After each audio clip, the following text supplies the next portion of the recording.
Good day, Merry Meet. My name is Glynis, and I'm the Witch of Whitetail Hollow.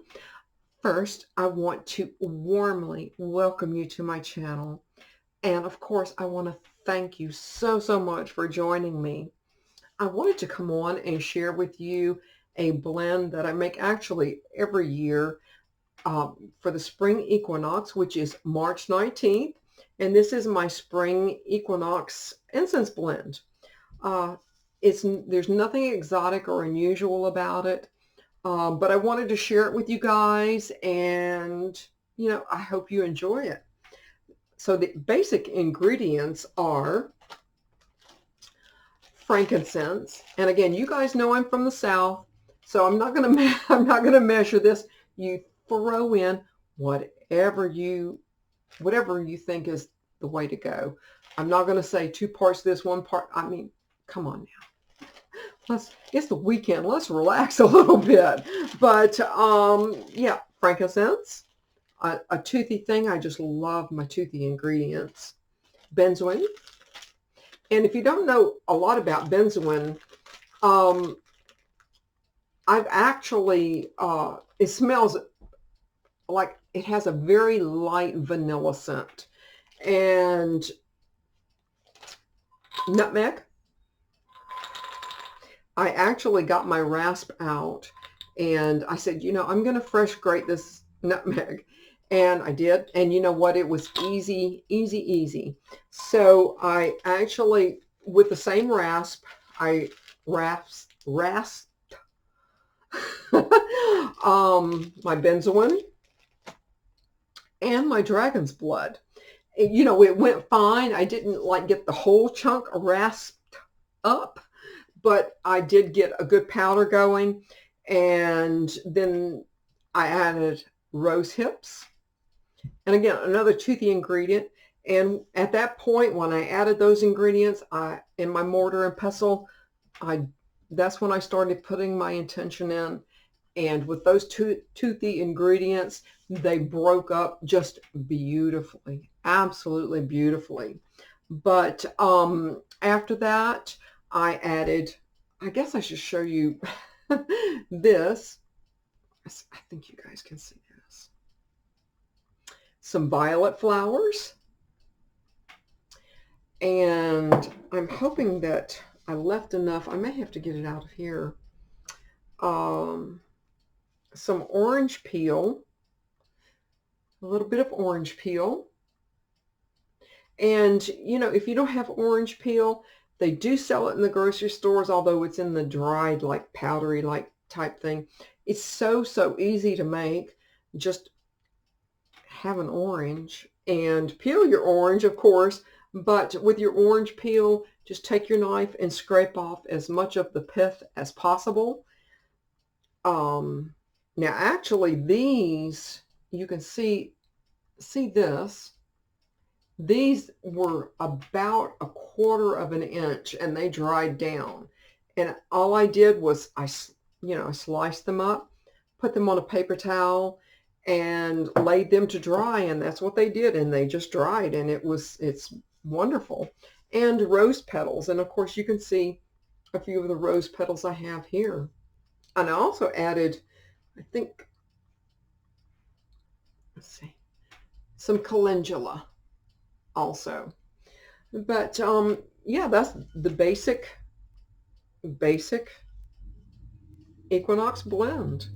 And I also made, and that's what I've got burning here in my tart burner. Now, if I was in ritual, I would think nothing of taking this and putting this incense blend on one of my charcoal discs that's burning. And I find not only is it a great cleanser for your altar area or if you're in ritual, but I also find with using something like this on charcoal as a way of scrying. Some people will look in a cup of coffee or a cup of tea or a mirror. Some people look up at clouds. Well, this is one way that I scry, is I will look up into the smoke. And that's one way I scry. But for the most part, as part of my house cleanse, I am using this in a tart burner and just a wee bit of water. And I will be having this going all week long in preparation for a fiery wall of protection spell that I'm going to be starting tonight for someone very, very special, and they know who they are. But I'm going to, and most of you know, a fiery wall of protection goes on for several days, and the timing is right, and so this is the fiery wall of protection is going to go on for several days. They do have an ancestral spirit that's always with them, protecting them. So, and I also made, in anticipation of preparing myself, not only cleansing my house and cleansing my area, but I will be doing a spiritual cleansing bath. And you guys know I've already shared my recipe with you for that. But I made up this oil, and after a cleansing spiritual bath, what I will do is I will use this oil in the palms of my hands, the back of my neck, the soles of my feet, and I probably will add maybe a wee bit of this to my bath water. I consider this amount for this a single use. So this won't keep. I don't expect this to keep. So this is going to be used today, absolutely. But the ingredients in this are whatever carrier oil you prefer, whether it be almond or whatever, geranium, chamomile, cedarwood, rose, and lavender oil. And for those of you who already have lavender as an herb in your apothecary, by all means, make it a point to make your own lavender oil, because I can tell you, I made this, I guess, a week or two ago, probably 2 weeks ago. This smells just as good, if not better, than what you can find out commercially. So there you go. And yeah, you just use that. But, I wanted to touch bases with you guys really, really quickly as I can anyway. Most of you know that I do live in the Nashville area. And you do know that this past week I was up at the Hollow. I was trying to get business taken care of as much as possible. I did get a few things done, not as much as I wanted to, because the last, I think, 2 days I was there, it just poured rain. It was incredible. I didn't get my outdoor ritual done, of course, as you can imagine. So that's going to have to be done next time I'm there. But I wake up, I was awakened by a phone call at 3 a.m., which, I wake up anyway, but I had someone wake me up with a phone call saying, there's been tornadoes in the area. And I'm like, oh no, and I don't have internet access there. And so all I can do is call the small circle of people that I know there. And I got the gist of it from there. And as it turns out, it was actually 4 tornadoes. And so, of course, my first thought was for my house here, which this isn't my house, it's a rental home. But of course, my big concern was Fanny, my familial. And I'm thinking, I wonder if my house is still standing. I wonder if a tree hasn't fallen on my house and destroyed my house. So thankfully, I have a very good friend that lives just not too far, and I asked them to, drive over before they started work. And of course, everything is fine. Everything is good here. Fanny's fine. There's no worries here. But I do have someone that is an acquaintance, and whose home that they have been building for the last year, their dream home, was completely and utterly destroyed. And I mean, not even a wall standing. So thankfully, there were a few of us with the wherewithal to, you know, be able to think ahead and go, okay, this has got to happen. Certain things have got to happen. And I know very good and well after disasters, because I was born and raised in a hurricane, that certain things, bottled water, generators, things just up and disappear. Well, in case of a tornado, it's not like a hurricane, but the first thing to go or to get used up or reserved are tips, or what you might say are dumpsters. Um, so several people ordered tips to be delivered to her site, which is, I'm not going to even say it's her house, but it's her site. And there are a few of us who know, like, people who own large equipment, uh, that, you know, backhoes and dozers and things like that, to be able to pick up basically a destroyed house that's, you know, onto the ground, pick it up and put it in a tip.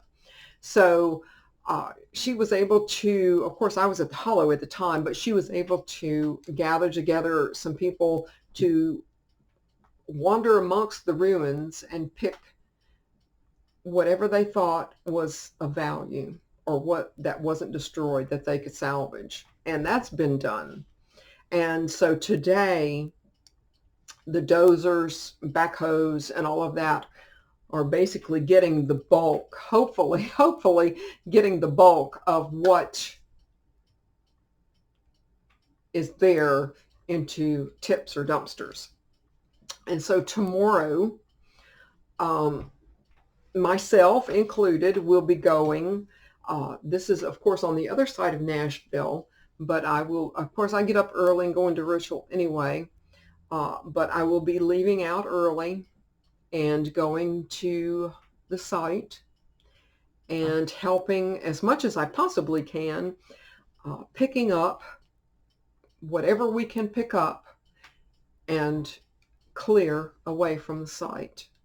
So I'm thankful every single day that my feet hit the floor, my eyes open, and I'm just always so thankful. And which I think that's one of the reasons why I am so successful working the way that I do with Hecate. I know a lot of you have asked me about working with Hecate. How do I know it's Hecate? You know, things like that. And I have tried to answer to the best of my ability. You guys know I'm extremely challenged expressing verbally, things like that. And I do try. But I think the one reason why I'm so incredibly, and I feel comfortable saying that, I feel so incredibly successful in working not only with Hecate, but with many other deities that I work with, is because they came to me. In one form or another, they came to me. And I have worked for years, but this just doesn't happen in one meditation, but I've worked over years developing a working relationship. And those of you who have asked about Hecate, I can tell you she is not a warm, cuddly, fuzzy deity. I have to say that I am absolutely, though, totally devoted to Hecate. She has been there for me and shown me the way. There has been times where I have asked her, for example, you know, kind of like, I really want to keep this job, or I want this job to work out, or, you know, something to that effect, and it didn't. And instead of becoming, you know, maybe disappointed or like, what the heck happened? You know, I asked for it, so why not? I've accepted that it didn't happen for a reason. And the reality is that what I asked for was so minuscule to what she has eventually given to me. And so that's why at times I don't necessarily ask her really for anything. I give her offerings every single day. Absolutely. Some on behalf of myself, some on behalf of other people who have asked and said that's what they want me to, and I absolutely do every single day. Um, there has been occasions where I have given blood offerings, and I'm not the least bit squeamish about that. Of course, I do give offerings to my other deities as well. But what I've come to find out in all of these years, in all of these years, is that for many years, and I didn't know it, I've been practicing Hecatean witchcraft for a very, very long time. It wasn't until I actually dove deep, and I mean dove deep, into Dr. Cindy Brannan's book, Keeping Her Keys, that I realized, well, I've been practicing Hecatean witchcraft for a very, very long time. And part of that aspect of practicing Hecatean witchcraft is sort of like a code of conduct, code of ethics, charity work, things like that, basically how you live your life. And that's the best way that I can describe it. Of course, there's other things too, but the work that I'm going to do this weekend, I have I have no anticipation that I will ever receive anything from this. And, the thing about practicing with Hecate is you have to give without any anticipation of any return at all. Because eventually, no matter if it's a big thing or a little thing, your reward will eventually come to you. You guys know very, very well, I'm very deeply involved in charity work. I'm very involved in animal rescue. And, whenever the need calls, right? But what you have to realize is my whole attitude is I always try to leave someone better than what I found them. I always, always try.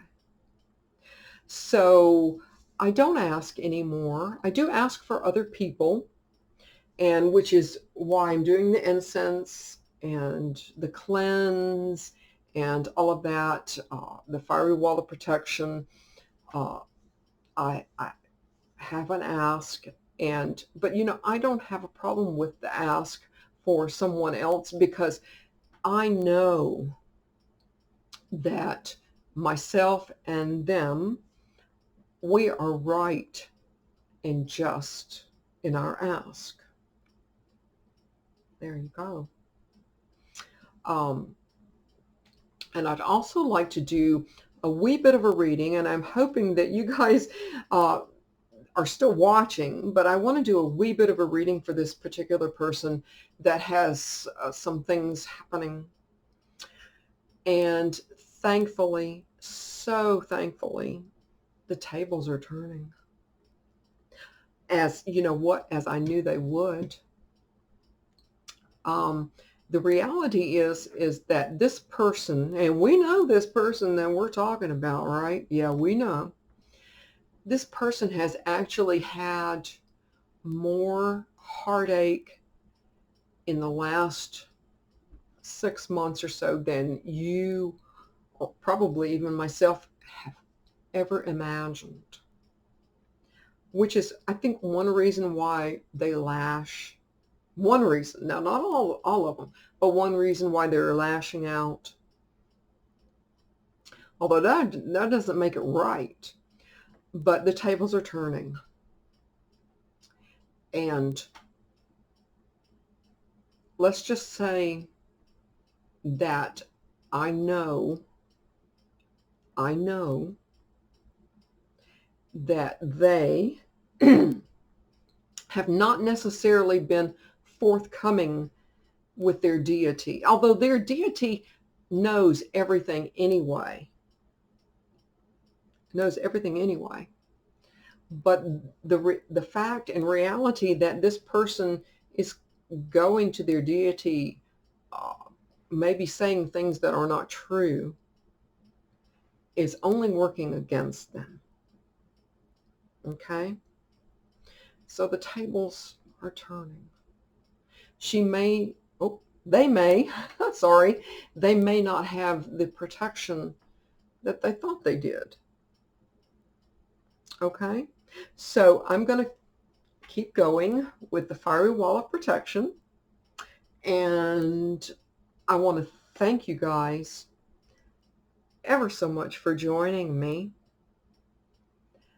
And I hope you have a wonderful, wonderful weekend.